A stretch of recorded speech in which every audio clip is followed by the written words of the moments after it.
Good afternoon. Thank you for joining us. The BC throne speech compared current Canada-U.S. tensions to the Second World War. How do you feel about the wartime rhetoric? We'll talk to a military historian about that analogy and what lessons we can learn from history. After 12:30, our off-leash dogs open line yesterday had many tongues wagging, and some calls were about dog behavior. So how do you take your dog to public spaces for their much-needed exercise and manage their behavior? Our pets columnist, Sarah Shapiro-Ward, will be here. I'm Michelle Elliott. Welcome to BC Today.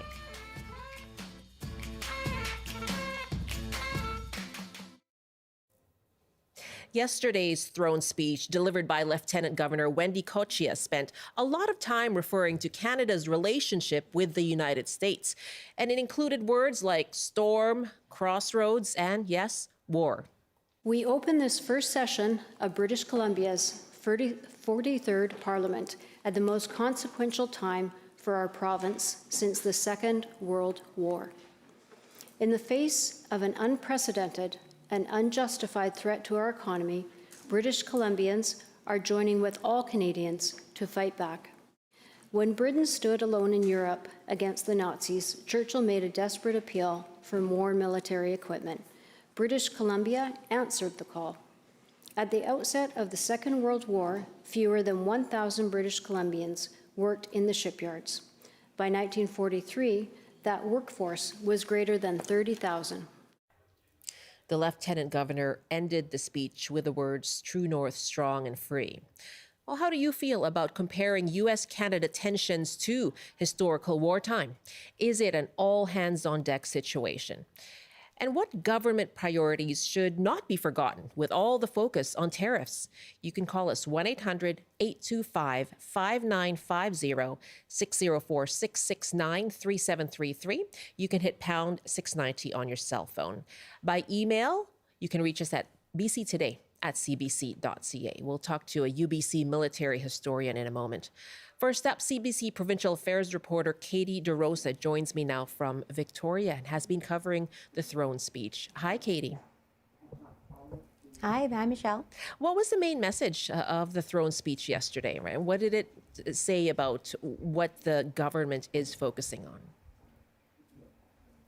Well, U.S. President Donald Trump wasn't mentioned by name in the throne speech, but he was a looming figure throughout. BC's new Lieutenant Governor Wendy Cocchia delivered her first throne speech, and she started off by saying this is the most consequential time for the province since the Second World War. The speech also mentioned fighting back against an unprecedented threat to our economy, that being Donald Trump's tariff threat. And it doubled down further on the wartime rhetoric, as you heard the comparison of Canada answering the call alongside British troops against the Nazis. So while the throne speech didn't really make any major new promises, it really harkened back to the 2020 throne speech during the pandemic, a focus on coming together, shoring up the economy, and getting back to those kitchen table issues that people are really worried about. Just to give a bit of context, the throne speech kicks off the 11-week legislative session where the NDP is facing off against a new political rival in the BC Conservatives, who are now the official opposition. Yeah, and so for Premier David Eby, what is he trying to signal about how he's going to approach this new session? Well, Eby said the reality is that the tariffs are the issue of the legislative session and that Trump's unpredictable policies will be with us for the next 4 years. So as a result, BC is fast-tracking natural resource projects, mining, spurring the economy, and trying to diversify BC's trade so we're not reliant on solely the U.S. Eby defended the use of wartime rhetoric, saying that Donald Trump's tariff threat feels like an unprovoked attack. Here's what he said on that. We've fought with the Americans in World War II side by side. That's why this feels like such a profound betrayal. So it certainly seems like Eby is trying to position himself as a wartime premier who is defending British Columbians against an economic threat. Also, the focus on the basics is an indication that the budget coming up March 4th is unlikely to be a spending bonanza, but rather one focused on fiscal restraint, especially in the face of a $9 billion deficit. Now, as you just mentioned, the NDP government is facing a new opposition. It's holding a bare majority. So what have we heard from the BC Conservatives? Well, BC Conservative leader John Rustad isn't buying the EB's argument that we have to stand together. He's blaming EB for putting us in the mess that we're in, saying that BC has not done enough to secure our borders and to prevent fentanyl from being smuggled into the United States, saying that EB, the throne speech barely mentioned the fentanyl issue and how to solve that crisis. And so, Rustad was saying that he thinks that the Premier is looking for a scapegoat for the government's own financial mismanagement. And here's what he had to say on that. Is looking for an enemy. He's looking for an excuse. He wants to be able to blame somebody for his failures. So again, I think that will be a theme through the session is the Conservatives pointing to the $9 billion deficit, how to get us out of this hole that we're in, and poking holes in the argument that Donald Trump is the problem and saying that, the NDP should look closer to its own backyard for the reasons why British Columbians might be struggling to afford the cost of daily life. Now, that speech set the stage for the beginning of the legislative session. MLAs will be entering the legislature in just over an hour from now. And then we have the first question period of this session at 2 o'clock. Other legislative business coming up today, too. What can we expect, Katie? Well, everyone is looking at the BC Conservatives' debut as the official opposition. What will they be focusing on? Which critics will they be amplifying? But so that was going to be the focus of the day. But suddenly we found out there's a press conference happening at 12:30 with Health Minister Josie Osborne and Public Safety Minister Gary Begg talking about measures to address the diversion of prescription opioid drugs. That's often known as safe supply. That was an issue a few weeks ago when there was leaked slides that showed that the BC government did know about the extent of our diversion problem, which is prescription opioids being smuggled internationally and nationally, and also pharmacies that are perhaps offering kickbacks to have clients use their services. So obviously the Conservatives are going to point to that being another area of mismanagement, saying that the NDP ignored that issue. So we'll hear from Josie Osborne, the health minister, what the solution is. And I'm sure in question period, we'll hear from the opposition on what they think about those solutions. And I'm sure they'll be focusing on the economy as well and the fentanyl and larger opioid issue. Yeah, signs pointing to a fiery session. Katie, thank you very much. Thanks, Michelle. CBC's provincial affairs reporter, Katie DeRosa, live from Victoria. We're going to watch that and monitor that press conference with Minister Josie Osborne coming up at 12:30 when it comes to the issue of safe supply and the extent of diversion potentially. So we are going to watch that for you and bring you the headlines from that. That again starting in about 15 minutes from now.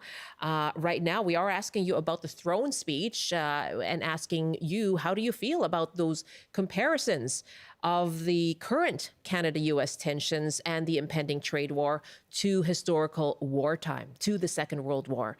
Do you think this is an all-hands-on-deck situation? You heard Katie DeRosa there say this kind of compares as well to the 2020 throne speech, which sort of said everybody has to be on side and on board in this.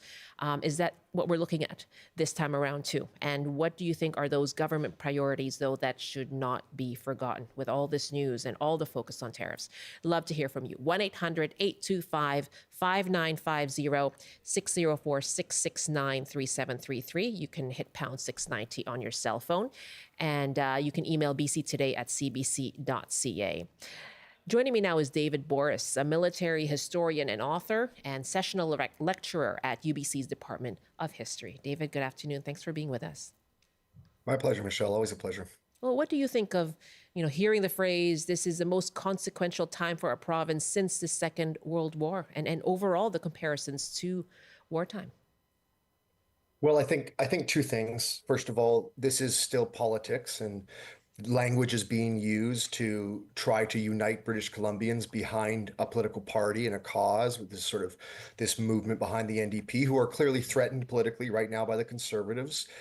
So there's the political element, which is this is a really great rallying cry for British Columbians. But then there's the sort of hyperbolic historical element of this. And what I mean by that is we are facing a crisis right now, that is no doubt, but it is hyperbolic to suddenly say that this is somehow similar to the Second World War. The context of this is so very different that it simply doesn't hold water from a historical perspective. Now, granted, many British Columbians are going to have to come together and sacrifice in these next, weeks or months, however long this goes.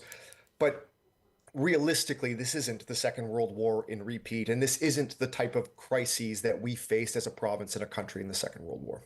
Right. So as you said, it can evoke that sense of patriotism, but is it really fair or accurate to make that comparison given we're talking about trade rather than a military war? Yeah, I mean, I think the issue here is just because we're speaking of economic attacks, that doesn't mean we're actually at war with someone. And maybe it's the fact that we use this language of war when we're discussing these economic issues that we're facing that quickly lead us down a path towards the Second World War or Canada in wartime. And arguably that language itself is maybe problematic in the way we're approaching this. Now, granted, Canadians are upset. Canadians feel offended. There is no doubt about that. And I'm one of those. But at the same time, I think it's very dangerous to sort of use hyperbolic language like this because it doesn't really help the situation. It sort of ratchets up the intensity and the anxiety, I think. Well, you talk about that anxiety. Is that justified given we're hearing repeated talk of Canada being the 51st state? So we're talking about trade war, but also that looming threat perhaps to Canada's sovereignty. Yes, okay, and that's a fair comment in the sense that, of course, anyone should be anxious when the most powerful nation on the planet jokes about annexing you or makes comments about you joining them. I've said this before on CBC and other places. I do not think this is in any way a credible threat to Canada. That does not mean, however, that people shouldn't feel anxiety over this. I think, in fact, we've seen Canada respond pretty tremendously to these type of threats in all of the sort of different ways that we're seeing political and economic negotiations within the country. So the anxiety is real, it's valid, but in my opinion, this idea of America annexing Canada is simply too far flung to take any seriously beyond Trump's own sort of egomaniacal methods of political haggling.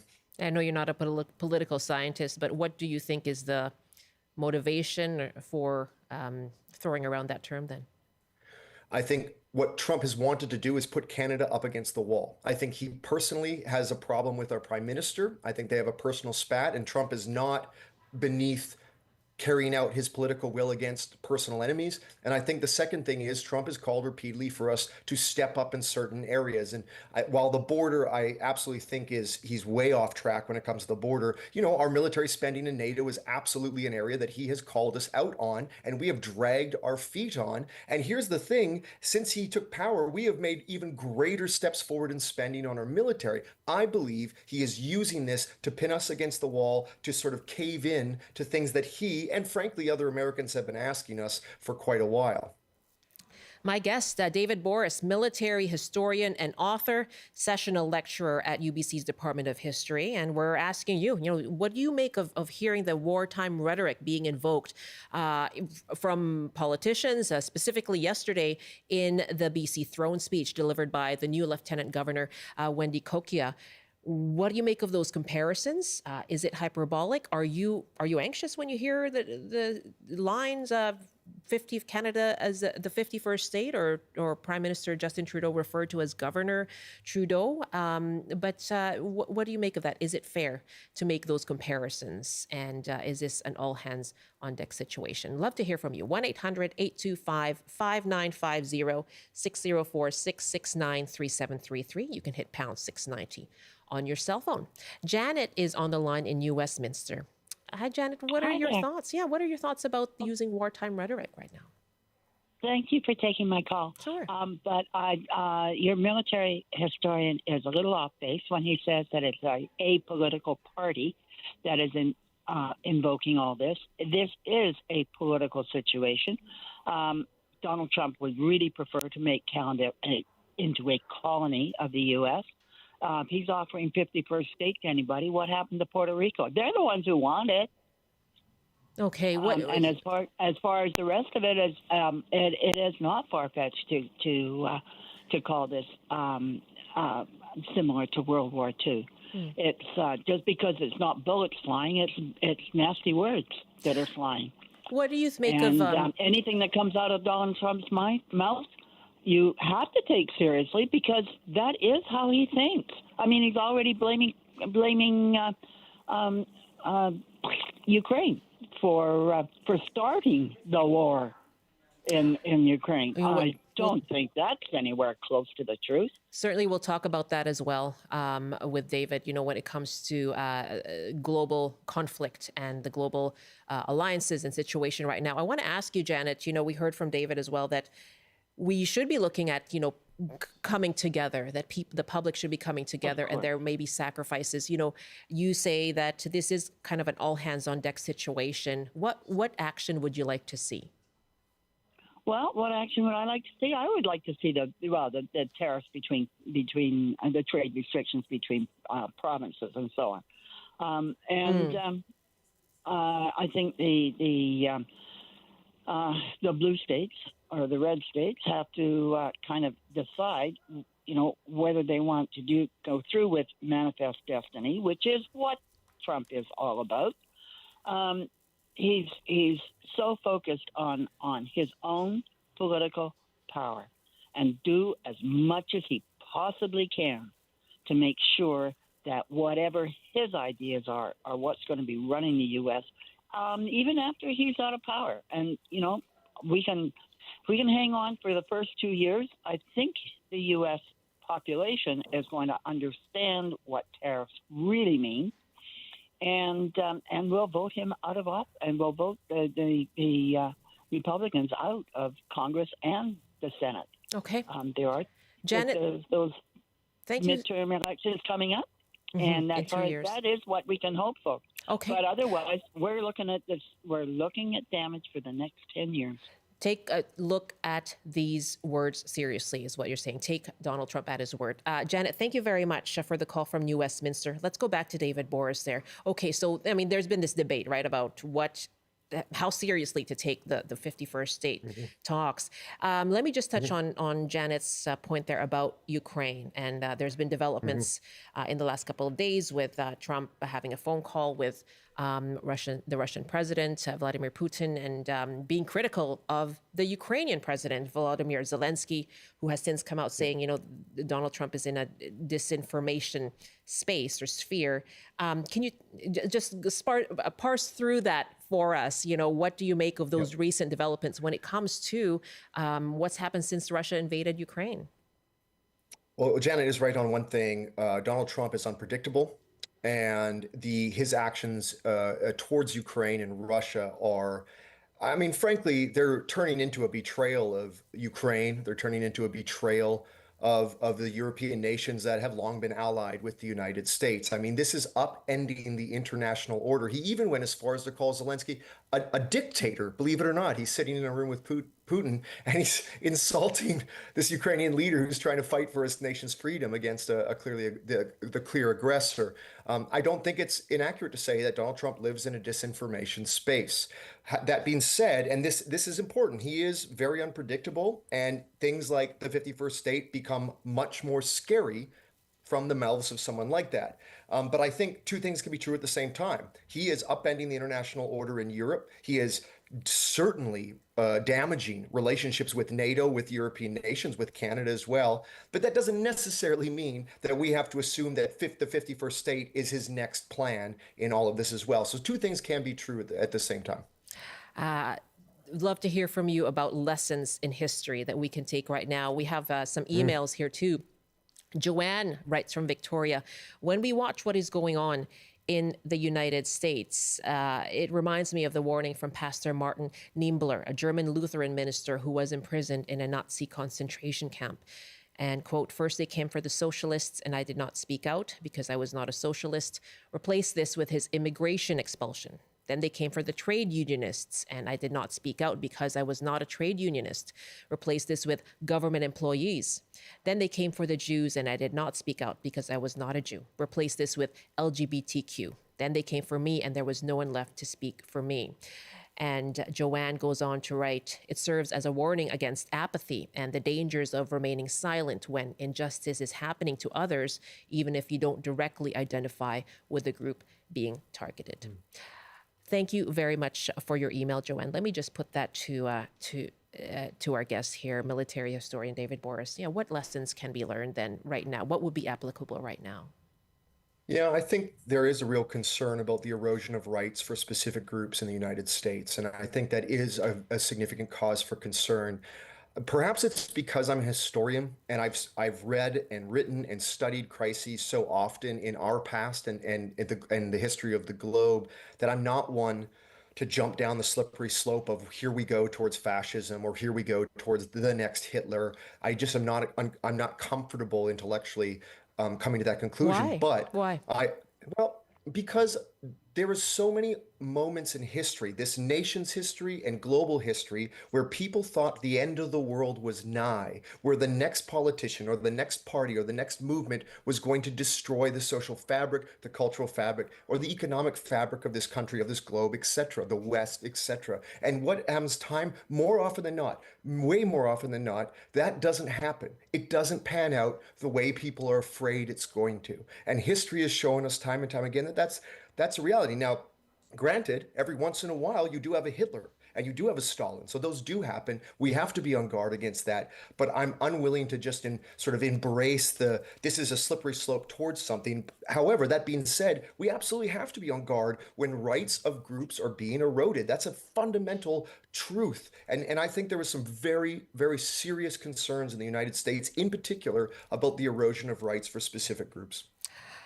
David, really, really good to speak with you. We are watching this and what this moment in history means. Thank you so much for your time.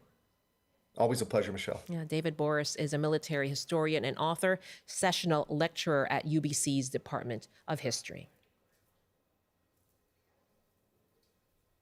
Let's read some emails now. Coming in on this question of how do you feel about the wartime rhetoric? Lorraine writes, Trump and Putin have been planning this war for years. They both want to take over the entire world, and they stand a good chance of doing it unless we all wake up now. Douglas writes from Dragon Lake, Seth Klein's book, The Good War, is the most important war effort comparison as it details the need to deal with the climate crisis, global boiling, biodiversity decimation, and intergenerational inequality are the symptoms of overshoot, and pursuing a simplicity path gives our children a chance and equally makes us more resilient to the Republican Trumpian madness. And Janet writes, what's being left out of the discussion is the real elephant in the room, the elephant that poses an existential threat, not merely a financial one, and that is the climate catastrophe. Fast-tracking environment-destroying projects is the wrong approach. We need to keep our focus on the real enemy, our reliance on fossil fuels. And Trudy writes from Maple Ridge, as with Trump's first term, he is sucking all the air out of the room, but it is far more than just irritating this time. He has become dangerously destabilizing. So I think EB's wartime approach is appropriate, although it doesn't strictly parallel World War II. Thank you very much for all of your emails. You can keep writing us. bctoday@cbc.ca is our email address. And of course, much more coverage of this, the throne speech, discussion on that, and the legislature, which will begin sitting this afternoon, with question period starting at 2 o'clock. And of course, another news conference taking place in a few moments. And this will have to do with safe supply in BC. So we're watching that for you as well. This is BC Today. I'm Michelle Elliott. Now let's pause for...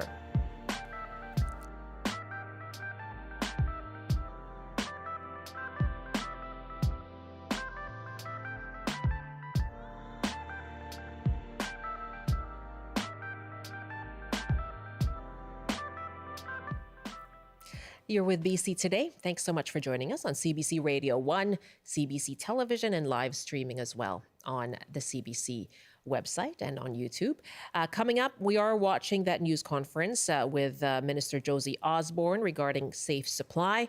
And we'll also follow up on our off-leash dogs conversation yesterday. And we'll have our dog behavior specialist, professional dog trainer, Sarah Shapiro-Ward will be here to take your calls on how to manage taking your dogs out for that much-needed exercise, but also ensuring proper behavior. So we'll take your calls on that coming up after the CBC News Update with Robert Zimmerman. Good afternoon. BC business leaders are reacting positively to yesterday's throne speech. As we've been hearing on the show, it included wartime imagery in the face of U.S. tariff threats. It was delivered by Lieutenant Governor Wendy Cocchia and included references to Winston Churchill, D-Day, and the fight against Nazism. Laura Jones from the Business Council of BC says the tariff threat shouldn't be underestimated, but the province is well positioned in a number of industries. The provincial government has committed another $10 million to BC tree fruit farmers. The province says the funding will help producers rebuild and remain resilient after 4 years of significant challenges. A cold snap last year decimated many stone fruit crops, including peaches, apricots, and cherries. And the Centre for Whale Research has confirmed a new orca calf living off the southwest coast of BC is female. It's a bit of good news for J-Pod following the recent death of another calf whose mother pushed the carcass for days in what researchers called a display of grief. The research center says the new calf appears to be doing well and is filling out nicely.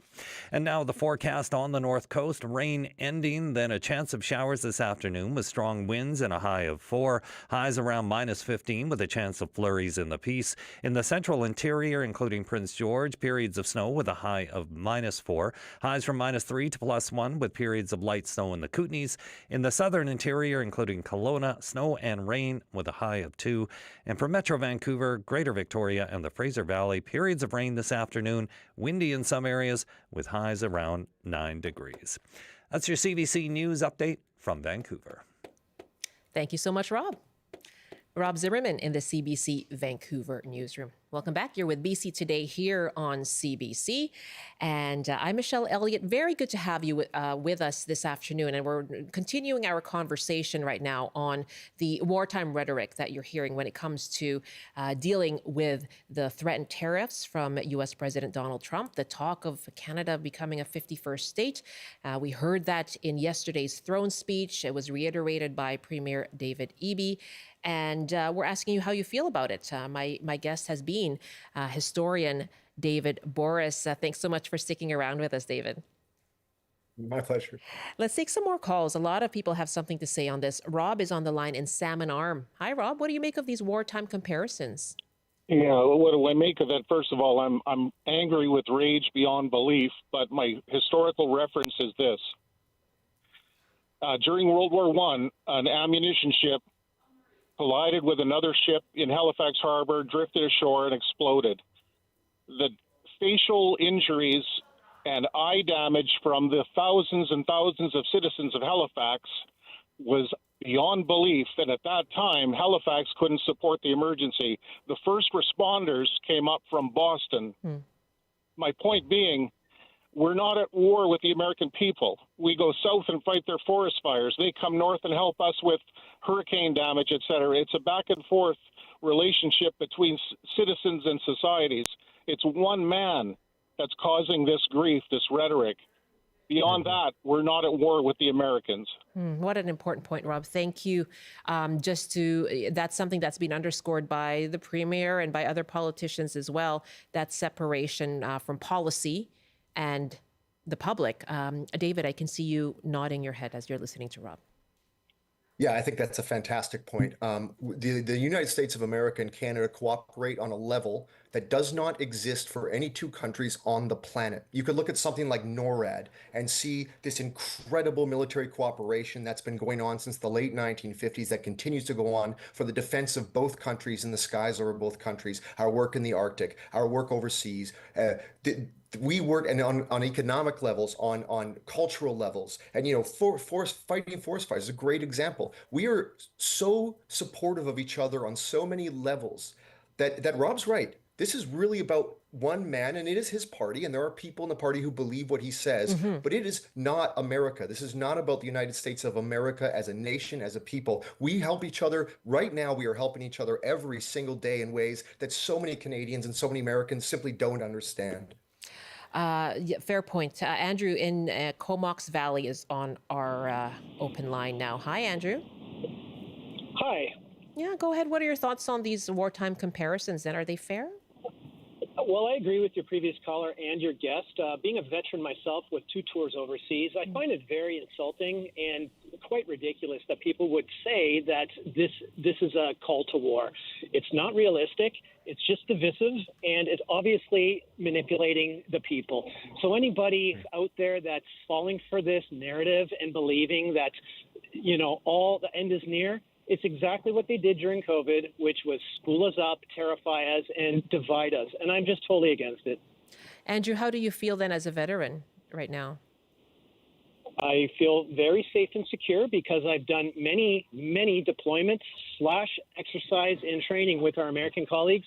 They're good people. We're all on the same team. There is no need because of Mr. Trump saying some bullying, ridiculous comments that we're all going to lose our heads. It's time to stay cool. We need true leadership right now. Andrew, thank you very much for the call, and thank you for your service. That's Andrew. Thank you, Andrew. Andrew in the Comox Valley. Wow. What do you make of what we're hearing there as well? He said he does agree with you, but what should we be, I guess, what should we leave our conversation with? What are the takeaways, do you think, from this right now?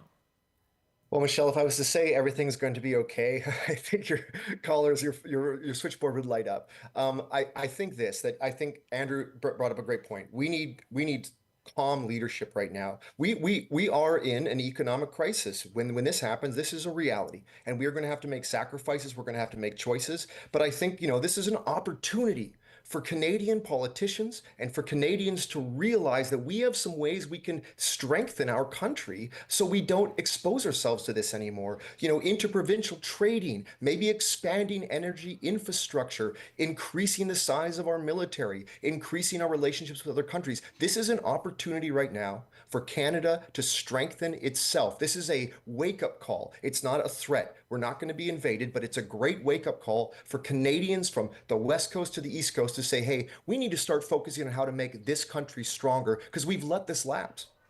David, thank you again for your time. We'll continue to watch this story.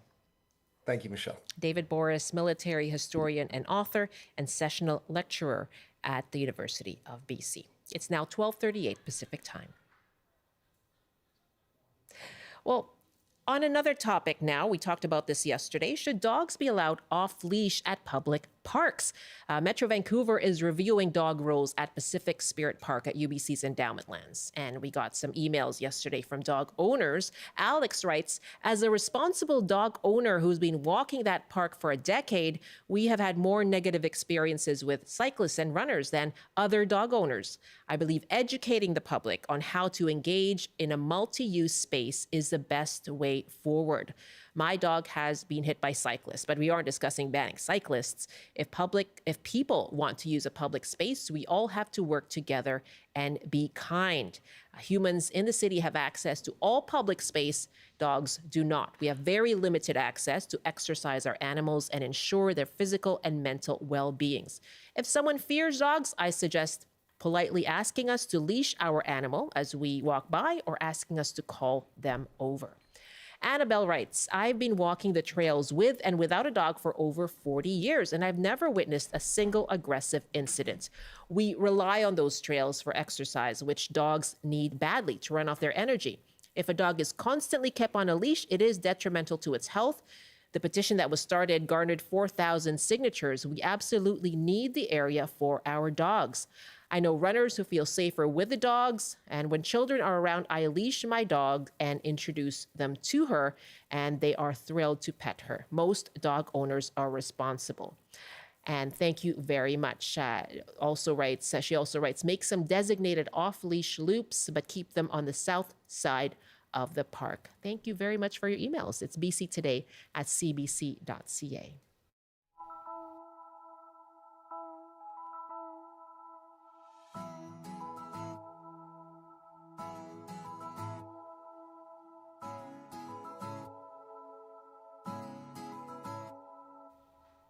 We are continuing our coverage of those potential changes to dog rules at Pacific Spirit Regional Park on the UBC endowment lands.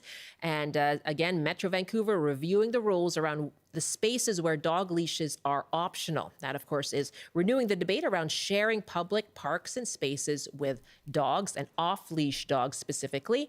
On yesterday's show, we heard from callers about dog behavior along with the need for them to run free. So we've invited BC Today's Pets columnist Sarah Shapiro-Ward to join us today. She's a professional trainer with Honorable Hound Dog Training.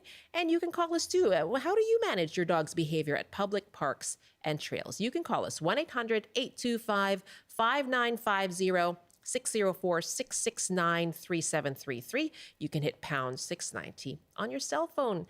Sarah Shapiro-Ward, welcome back to the show. Hi, thanks for having me. This is one of my favorite things to talk about. It comes up quite frequently in your column, so I thought we got to call Sarah in. What do you make of this discussion? Because you are based in Vancouver, you know personally about the lack of space for dogs, as very few people have yards. And so what's your own experience with taking your dogs to parks and trails? Yeah, so I personally use Pacific Spirit off-leash area a lot with my own dogs, and I go there quite frequently to help other people train their dogs to be good citizens off-leash as well. Generally, I have very, very positive experiences there. I feel like it's a very safe place to let your dog off-leash, and I have had only a very, very vanishing few unfortunate incidents, but I have had a few, and there's a lot of nuance to this topic, and I think that for the few people who have been affected by kind of off-leash dog incidents, it can be really, really difficult for them. So I do really understand both sides. In terms of background, there are a couple of places where off-leash dogs have been problematic for me and my clients. And I like to tell people about this just so they can see both sides more clearly.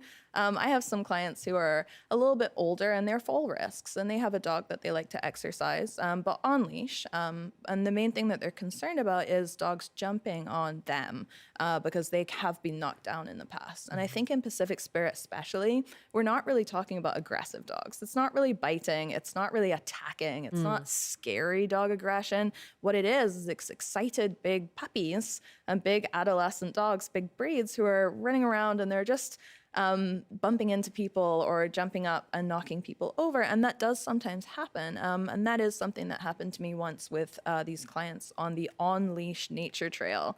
And I remember just saying to the guy, this one trail is on leash. Can you please leash your dog? And he really got upset with me, and I felt quite unsafe from him. So I can imagine if you are scared of dogs and you're asking people and you're having that reaction, of course you're going to feel like dogs are scary. But generally speaking, Pacific Spirit has been, for the number of dogs that are off leash in there, a really safe place to go. I'm there very frequently, every week, a couple of days a week usually, and that's one incident that I've had in 3 years. And the rest of the time, people are willing to call their dogs over or so on and so forth. I'd love to get to what is involved in that training, what people need to know. Let me just take this call from Lisa in Vancouver because she wants to talk specifically about training. Hi, Lisa.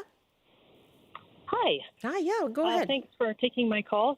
I want to start off by saying I am completely sympathetic to the need for dogs to be off leash, and I do really support them being off leash. The problem, in my opinion, is not the dogs, it's the owners.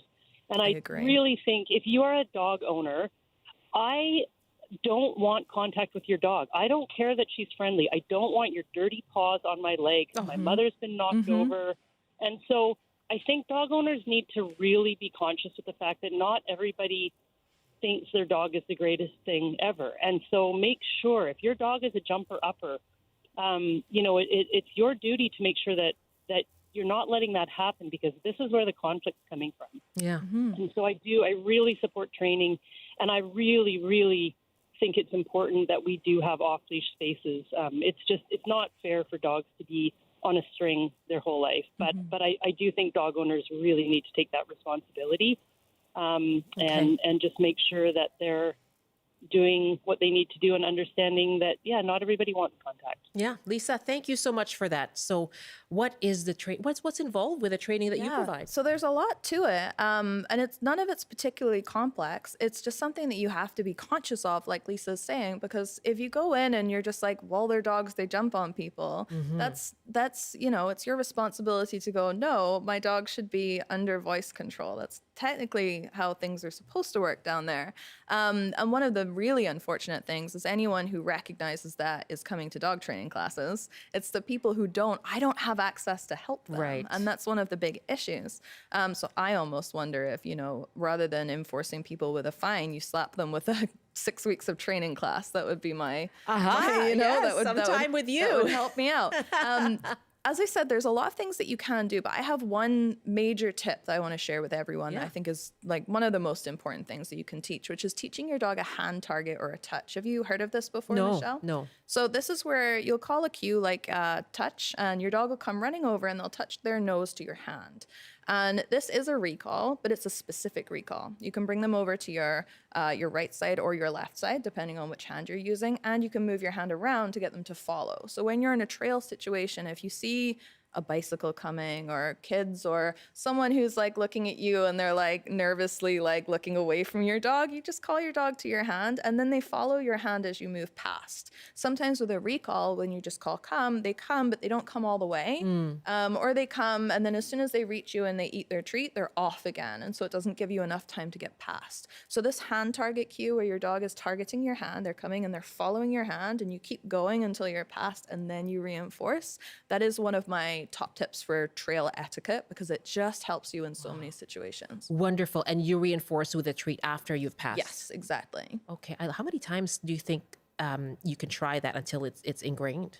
So I usually recommend that people try this for every person they pass with their new puppies. I usually, when people come to me and they have a dog who doesn't have good etiquette yet, I will recommend a longer leash.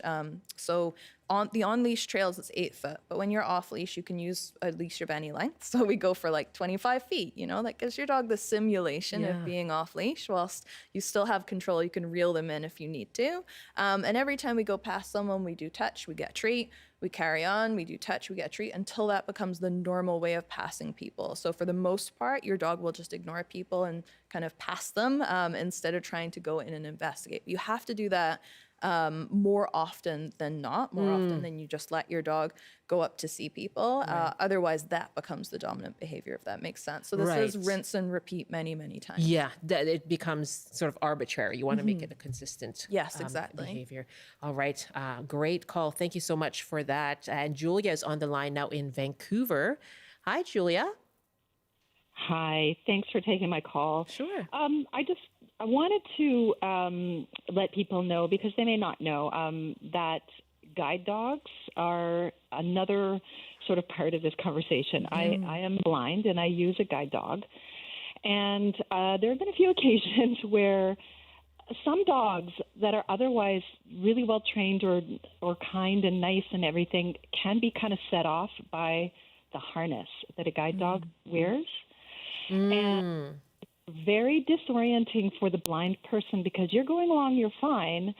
The dog is coming at you, and then all of a sudden, right near you, there's a raging, barking dog. It's very, very frightening. And so to let people know, if, they do have their dogs off leash, and this has happened to me where I haven't even been in a park. I've been walking beside a park.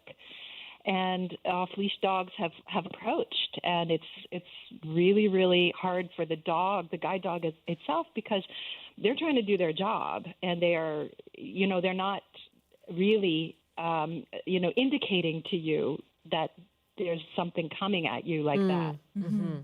And so, the kind of awareness perhaps for people, if you see somebody with a guide dog, please call your dog. Make sure they're not, engaging in this kind of way that's very, very frightening. Disorienting. Yeah. Julia, what an important point. Thank you so much for that.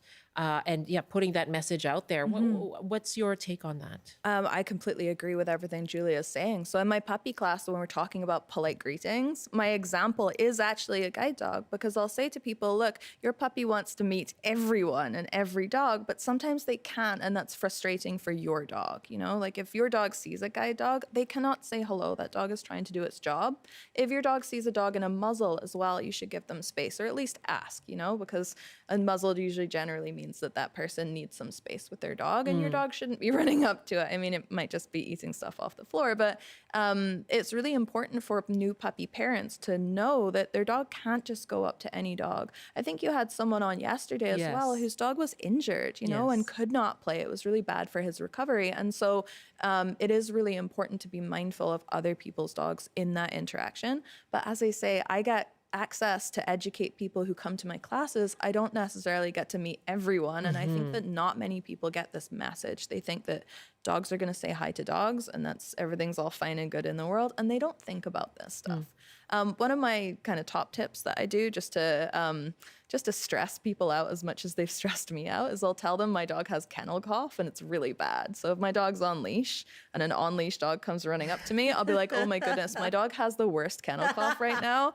And then I like to think that'll just stress them out for a couple of days. I mean, it doesn't help if you have a guide dog, you're struggling, and like, it's not going to make you feel better in the moment, but it's just my little revenge if ever that happens to me. Stay away. But how do you, I mean, isn't socialization also part of it? So how do you approach that with your dogs then? Yeah, so socialization is a huge part of it. I think when we're socializing our dogs, we have a misconception, the general public anyway, that socialization means you want to meet as many people as possible and you want to meet as many dogs as possible, and that's not what it means. So what socialization means is teaching your dog what is normal and how to exist in the world that they live in. And in our world, most of the time we're passing dogs. So if you teach your new baby puppy, go say hi to everyone, of course they're going to be frustrated and confused when they're an adult and they're being asked to no longer do that. So I think socialization is really important. When you get yourself a new puppy, you have to look at the future and say, well, how is this puppy supposed to be interacting in the world?